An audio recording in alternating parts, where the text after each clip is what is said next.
How to reset the PHP version to the default version using cPanel. Log into your cPanel account and you will be on this page. Scroll down to the Software section and click Multi-PHP Manager.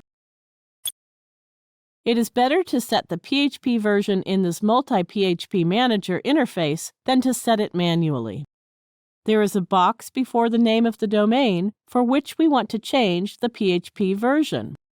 Click to check the box.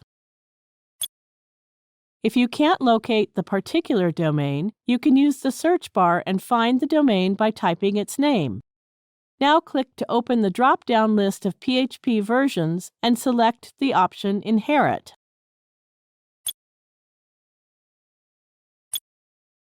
You cannot select the Inherit option with the PHP FPM enabled. Here it is disabled. Now click the Apply button. That's it. We have successfully reset the PHP version to the default version for the selected domain. Thank you for watching.